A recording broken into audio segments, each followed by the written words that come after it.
So karon mga kaigsunan, padayon nato karon ang series nato nga mao ni ang gihatag nako sa iyaha, leaning on the promises manta.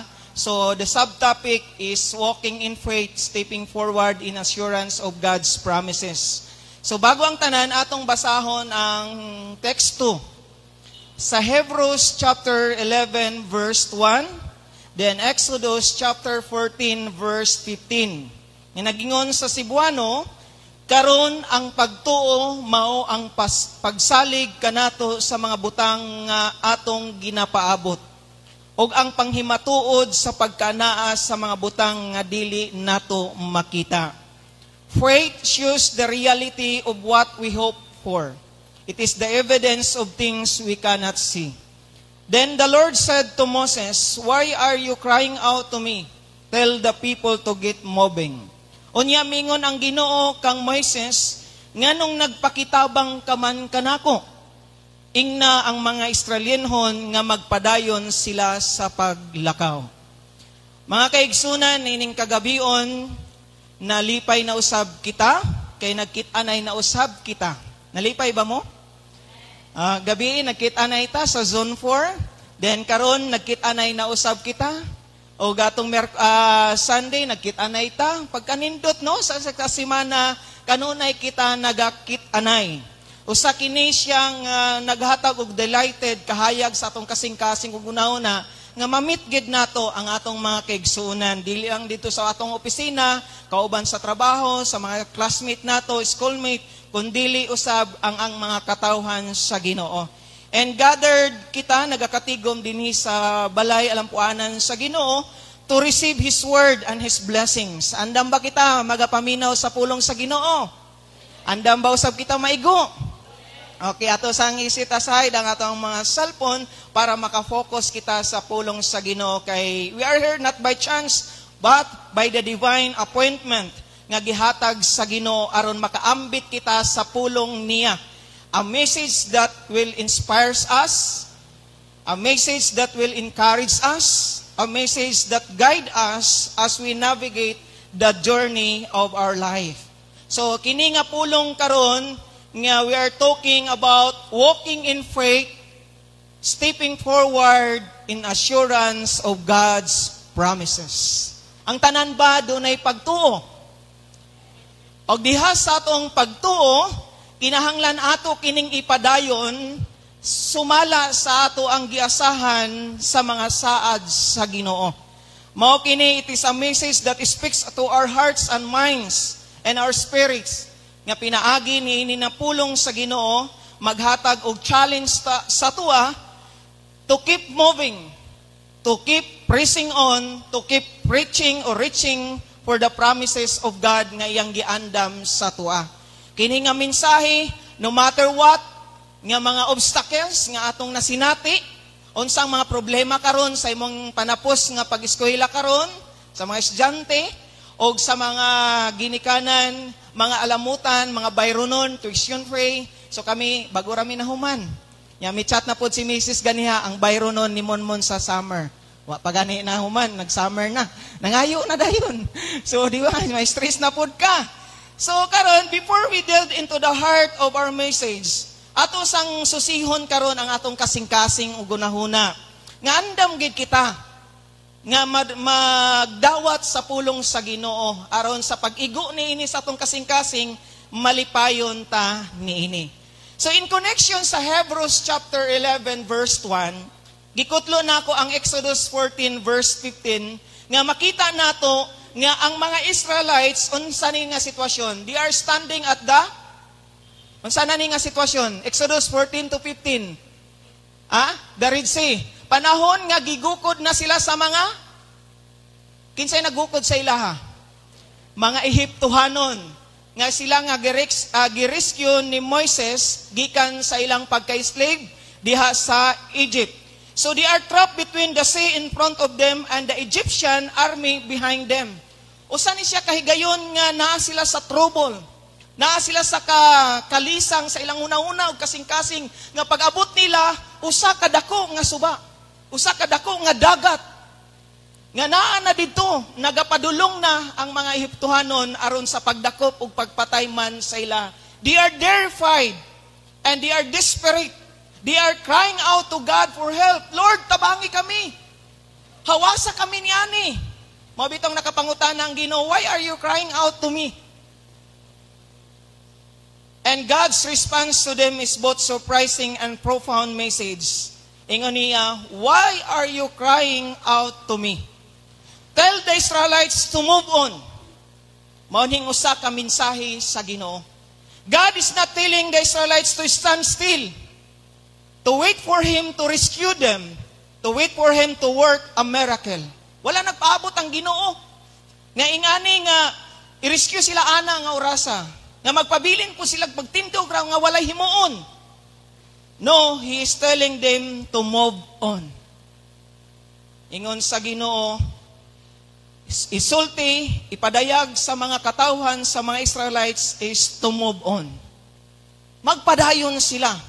Naunsaon yung pag-move on nga, kalaluman ang dagat. Asa pa man ka muato, kung muatupod ka, layo pa kayo kagdagananan, nanaana ang mga Ehiptohanon. Nya ang instruction sa Ginoo, to move on, padayon ka mo.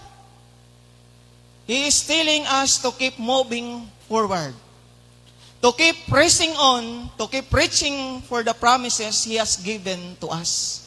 Kaya ang Diyos nagsaad usab sa mga Israelites nga luwason gid sila sa mga taga-Ehiptohanon. Regardless nga naa na sila anang atubangan sa lalom o dako nga mao ang Red Sea, nga lisod kayo nimong tabukon. Amazing kayo, no? Naagit ka sa kabalaka. Behind ni ana igsoon, ang ilang kasing-kasing, ang ilang huna-huna, kung sa tuwa pa ni aksyon gid kag kabalaka. Diba? Naana ang mga dagkong bayrunon. Imagine daw, naana dagkong amutanan. Naana ang mga bills, mga due. Di ba? Aksyon kag kabalakang. Labi na wala kay pundo. Wala kay enough nga maikabayad. Aksyon gid kag kabalaka. Unsaon ako ni Lord? Yung mangutan ng Ginoo, nga mihilak man ka. Kung naata sa nga sitwasyon, dili lang ka muhilak, kung dili, doon na kay pagahimuon. Ayaw pagpundo. Ingon sa Ginoo. Then karon diha sa panahon sa Israelites. And there was a voice that promises victory. A voice that promises deliverance. A voice that promises nga sa unahan doon na sila'y paglaom o panalangin nga ilang matagamtan taliwala ani nga kalibog o kalisang sa ilang kinabuhi.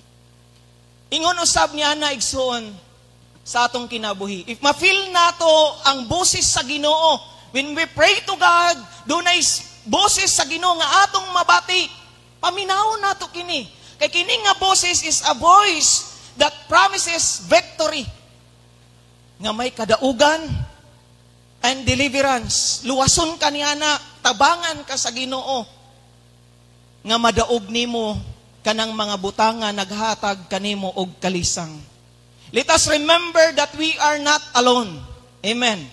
Hinumduman nato nga wala ta nag-inusara. God is with us, guiding us, strengthening us, and empowering us. Ingana ang Dios sa ato ang kinabuhi. Mao karon igsuon kung naa ka sa kalisang karon nga makaingon ka wa na kay agtuan. Naanay naggukod sa imuha. Di ba? Naanay nag-apas sa imuha. Naay kay giapas nga mga bayronon uunsa diha.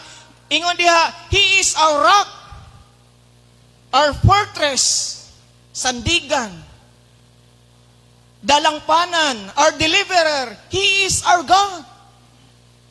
And we are His people. Siya ang Diyos nato, kita usab iyang mga katawhan. And with His help, we can and we will keep moving forward into the promises He has given to us. Ngano nagpadayon ko? Ngano mo mudaog yun ko ni ani? Kay naay saad sa Ginoo sa unahan. Naay saad ang Ginoo nga taliwala ni inigsoon ang Dios. God's promises are not just words. Wala lang po nagsulti ang Ginoo, pinaagi lang sa pulong, mulihok po ang Ginoo. ang iyang mga saad sa tuwa dunay pagpamuhat usab. Mutabang gayud ang Ginoo. Ang importante lang dira, then the Lord said to Moses, "Why are you crying out to me? Tell the Israelites to move on." Ano maghilak man mo sa tubangan anang dako nga dagat, wa mo'y mahimo ana. Kung sige ra mo gilak, tama? Wa sila'y mahimo. Pero ang ingon sa Ginoo, move on kay naay mahimo ang Ginoo. So ingon usab niya na, kung magsige ra kag hilak sa imong gibati, wa kay himuon, di nimo mabati ang tabang sa Ginoo. Mo nang gingon sa iya ha, why God says nga, tell the Israelites to move on. Nan sige na sa gilak, nga naanay mo pa. Ehipto, ang mga Egyptian, andam na baka ana. Pero igsoon, ingon diha, God isn't just telling them to move physically. He is telling them to move spiritually. To step out in faith and trust in His promises. Wala lang di idea physically, kundili ma-move out ang imong spiritual, nga mo step out ka ni ani kay tungod na kay pagtuo sa Ginoo. Ngano mag-move on, mag-go on ang mga taga-Israelites because of their faith sa Dios. Kung ligon o dasig gayud ang imong pagtuo sa Ginoo, asdang gyud ka. Bahala magkinaunsa kay naatay Ginoo. Amen. And let's look at this in these verses. First, God's command to move on is a call to action. So ang pagsulti sa Ginoo sa mga Israelites, move on. It's a call to action. Kay with faith without work is nothing. Kung ang pagtuo sa walay buhat is patay. So mao ka na igsoon, it's not enough to simply hear God's promises. Dili lang enough nga nakadungog na ka nga naay saad sa Ginoo. We must also act on them. Mulihok sad ta sa mga saad sa Ginoo. Aron madawat nato na siya. Dili lang kay nadungog na nato nga mao ni ang saad sa Dios. Yes, Lord, thank you. Wa na tay himuon. Dili kay porkit may nagingon na sa imuha nga tabangan kay nga na wa na sad kay himuon. Naa pa sad kay angay himuon aron ang Dios magdugang pa sa imong gikinahanglan. Amen. It wasn't until they stepped forward in faith and they saw God's deliverance. In the same way, we must not just hear God's promises, but also act on them. We must step out in faith, trusting that God will fulfill His promises to us. O see? Dili ma-fulfill ang saad sa Ginoo kung wa kay himuon. Dihararday nato madawat ang saad sa Ginoo kung we must to step out sa atong pagtuo pinaagi sa pagsalig sa ato ang buhi nga Dios. And second, God's command to move on, it's a call to trust. Unsa ganiha? Number 1, mi-move ka because of naatay himuon, action. And God's command to move on, it's a call to trust. The Israelites were in seemingly impossible in situation. Posible ba yun nga makalatas mi ani nga kalapad nga dagat? Kalalom niya na makalatas mi? Nga naa na? Ang naggukod sa mua. The sea was in front of them and the Egyptian army was behind them. But God had promised to deliver them. Pero nagsaad gayud ang Ginoo nga luwason sila. And He was calling them to trust in that promise. In the same way, we may find ourselves in seemingly impossible situation, but we must trust in God's promises even when circumstances seem to contradict them. Makaingon ta ba nga, posible gyud. Kaya ba gyud nato ning mahimo? Di ba? Nagtuo ta nga diha sa Ginoo walay posible. Nga sige tagpangutana nga posible ba gyud nga mahitabo ni? Nga we are claiming nga diha sa Dios walay posible. Mga kaigsunan, the word the Hebrew word for move on in this verse is nasa. Nasa yun na ang lahat. Di ba? Tawag your moves. Nasa, which means to journey, to go forward. Ang move on. Nga, mula ka o gid ka.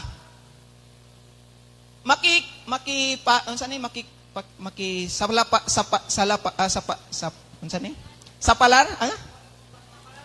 Ha? Nang journey ba? Journey. To go forward. Nalisod na ko kuan. It's a word that implies progress. Doon na dapat kay paglambo usab. And movement and advancement sa imong pagpamuhat diha sa paglakaw nimo sa pagtuo sa Ginoo. God is not calling us to stand still in our faith, but to move forward. To journey deeper into His promises. Dapat mas mulalum pagayod ang atong mga pag-asa or sa atong paglaom sa mga saad sa Ginoo.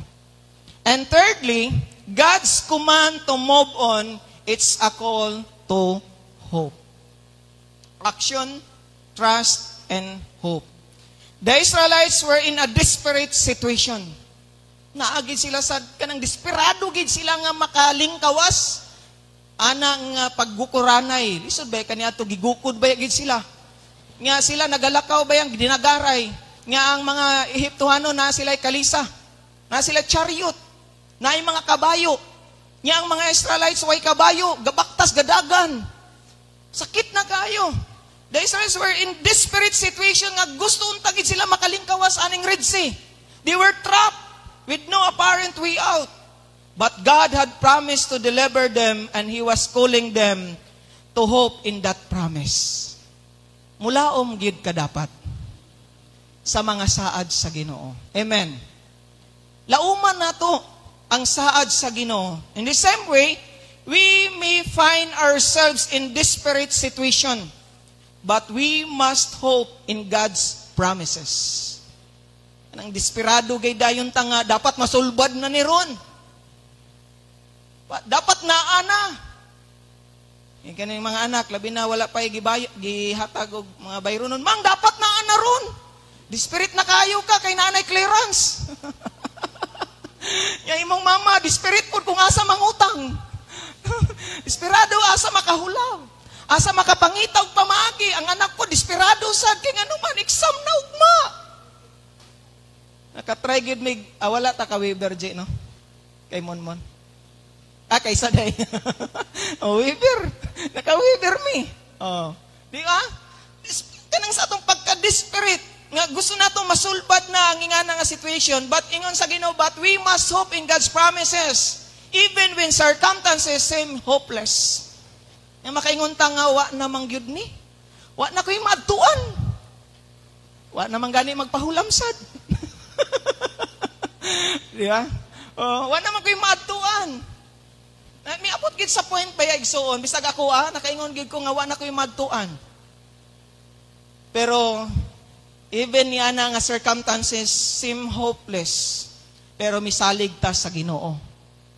Naatay paglaom sa saad sa Dios nga tabangan guide kita. Kay ingon niya, God will provide. Palakpakan nato ang Dios. And finally, God's command to move on is a call to perseverance. Inanglan na ang pagpadayon. Dili lang kay tungod naa na sila dira, og naa na tunga na atong Red Sea, naa na pod dito. Siyempre mahadlok na pod ka. Kadagko anang unsa ni? Gitunga ba sa Ginoo? Ang imong pagdagan hadlok kayo ka kay basi mausap ang plano sa Ginoo mabalik. Di ba mabuog balik ang dagat? Hadlok kayo na. Ingana sa usay sometimes sa tuang kinabuhi, di ba? Kanang naa na kaunta pero mahadlok paghihapon ta. Gitabangan na ganita, nanaunta ka sa sitwasyon nga giluwas na ka, pero naagyapon ang kabalaka. Tama ba? Naaba na yung nga experience ninyo? O, nakabayad na unta ta, nasulbad na unta ni, pero naagyapon tayo kabalaka. Nga naman, siyempre, labi na giutang ra nato, magbayad, manggihapon ta. Pero, perseverance, padayon. Mangita kag pamaagi para makabayad ka. Tama? Dili kay tungod kay nakahulam na ka, nakabayad na ka, nasulbad na imong problema, wa na pud kay himuon. Dili na mao. Kinahanglan sa imong gihulaman, makabalik gyud ka. Kay para goods gapon sa unahan magkinahanglan ka. Nya di ka to diha sa Ginoo igsoon. Lami kayo ang ilang dagan, pero layo pa kayo tong tabok.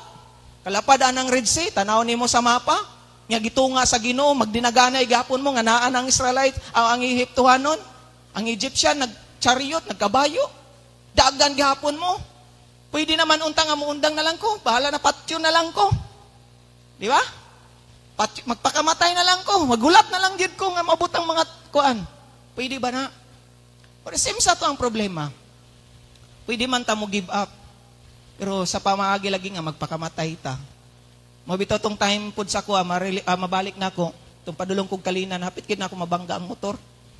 Sometimes nga darkness na ba? Oo. Pero naman perseverance, gihunong na lang nato. So mao na igsoon, the journey through the Red Sea wasn't easy. Dili sayon para sa ilaha. Dili sayon nga bisag naan ang Ginoo sa ila, pero na feel nila nga dili sayon tong ilang nasinati nga mutabok-an ang Red Sea. The Israelites had to walk through a sea with walls of water on either side of them. Lakaw sila, dagan sila, but they persevered, trusting in God's promises of deliverance. Nagpadayon gayud sila, kay nagsaad ang Dios nga luwason gayud sila. Bahala magkinaunsa, luwason gayud sila sa Ginoo. Mao nang gingon sa Ginoo, basta magpadayon lang ka. Ingon usab niya na, in the same way, the journey of faith isn't always easy. Ama? Lisod baya mo alagad. Dili sayon ang pag-alagad. Night time gani nga sa imo nang pag-alagad ka ng tinudanay naa na hinunang daghang problema. Kinsay nakatry ana? Oh, di ba? Makaingon ka, Lord. Kada bitong sungugon ka sa panahon nga dedicated kayo ka, grabing daghan na hinuon kag problema. Dili sayon ang pag-workout sa atong pagtuo sa Ginoo, but we must persevere. Magpadayon kita bisag lisod igsuon. Trusting in God's promises even when the journey is difficult. Bisag lisod na siya igsuon, magpadayon kita kay ang saad sa Ginoo ngadto sa mga nagapadayon do na siya'y gingon. Ingon diha, for His promises are sure and steadfast, a reflection of His unchanging love and faithfulness. Hinumduman nato nga tinuod, sigurado ang saad sa Ginoo. Nagapadayon ang saad sa Ginoo. Niabot ba ka sa point nga dunay dakong ngit-ngit nga dalan sa imong kinabuhi igsoon? Niabot ba ka sa point nga naana ka sa butang bang daghan nagapas nimo, daghan nagagukod nimo, naay mga nagasamok nimo, naay nagapalipog nimo? Niabot ba ta diha nga point? Kaya ko, miabot pud ko diha nga point. Oh. Bisag street kay ta nag-aalagad sa Ginoo, every Sunday wali, tudlo, pero miabot pud mi sa point kami mga pastor. Nami mga darkness hours sa among life. Nga unsaon namo ni Lord. Ngaay mga nagahatag og kasamok sa tua. And makaingon ta, Lord, wa na ko kabaloon sa akong himuon. But in the midst of that, sa imong mga pag-ampo, God spoke to our hearts to keep walking forward in faith, the path He has already put on us. Kanang moingon ka, nga ingon ang Ginoo ba, I got you. Moingon ang Ginoo, yes, don't worry, I've got you. Ayaw ka balaka. Ayaw ka guol. Tabangan ko ikaw. Amen? Kaya ingon diha sa Psalms 137 verses 23 to 24, giniyahan sa Ginoo ang mataglakang sa tao nga nagakinabuhi nga matinumanon kaniya. Are we faithful to God? Ang Dios matinud-anon sa mga matinud-anon kaniya. Kay iyang saad. Verse ni nga saad, Giniyahan sa Ginoo ang mataglakang sa mga tao nga nagkinabuhi o nagakinabuhi nga matinumanon kaniya. Bisan mapandol siya, dili siya matumba tungod kay ginakuptan siya sa Ginoo. Napigit time nga kanabitang mapandol ta nga ng aksyon taon ta matumba, pero dili. Figuratively, sa atong mga problema, sa atong sitwasyon, na panahon nga ma-down ta. No? Nauntay panahon nga oras nga pagpandol nimo madayunan unta pero dili. Nakita nga na, madayunan unta ka nga muundang dili, diba? Kaya nga naman, because you are faithful, din napandol lang ka, natumba ka ani nga mga circumstances, pero kay matinud-anon ka, gitabangan ka sa Ginoo nga digid ka ma-down. Amen. Digid ka madalang nga magpauyon ka sa ato nga mga siyempre mapandol aray. Unsay ba ang mga bation kung mapandol ka? Diba? Naisakit. Labi na ang una nga maigo kini. Oh, mao magining makapandol lain po tuhod ang umaguna.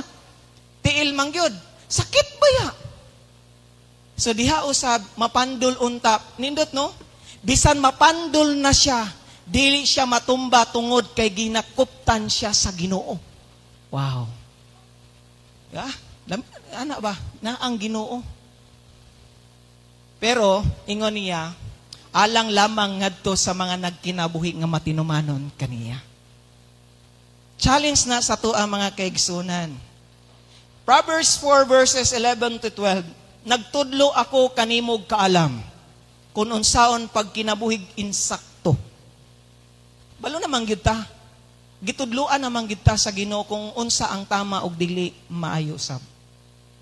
Busa kung sundon mo kini, walay kahasol sa imong pagkinabuhi ug dili ka matarog.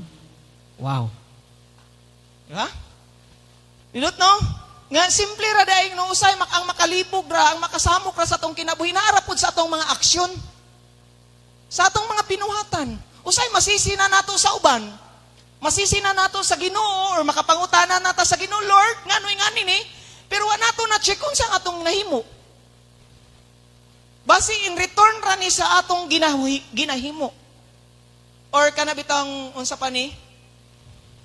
Resulta ra ni sa atong ginahimo sa tubangan sa Ginoo. Pero taliwala nga ni ana kay bisag Kristohanon mag-antos mangyud ta. Pero ingon baya sa ganahan ako sa 1 Peter nga gina-share na kung pagmuadto kog mga prayer chapter 4. Kining mga pag-antos nato mubo ra ni nga panahon. Mubo ra ni kay naa ang Ginoo. We often gravitate towards the steps we can control because we know that they look like and avoid the path that is new and uncharted. Kana bitang gravitate isa na siya nga is to move forward or feel attracted to something.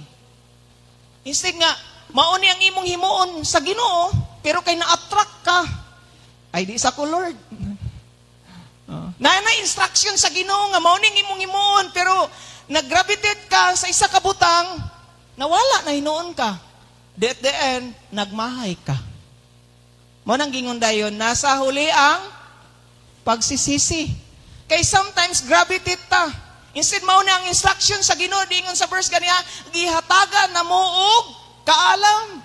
Pero kay naaman tay sariling pangunahuna lagi nga isig nga morning instruction sa Ginoo, ay ngani, morning imong himaon, duol dito, para matabangan ka. Pero wala, kay mag-una-una gyud ta. Di, naunsa.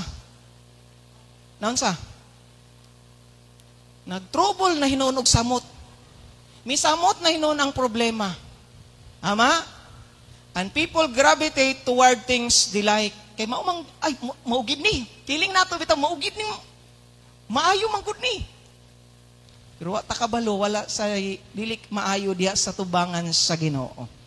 Each day we must choose to trust God. Amen.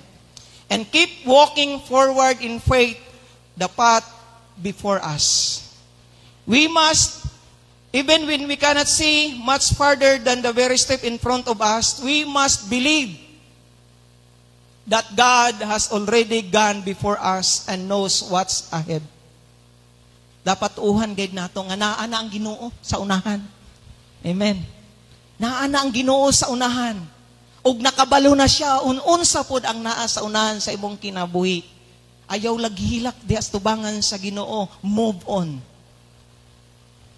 Why are you crying out to me? Move on. Unsa diingon?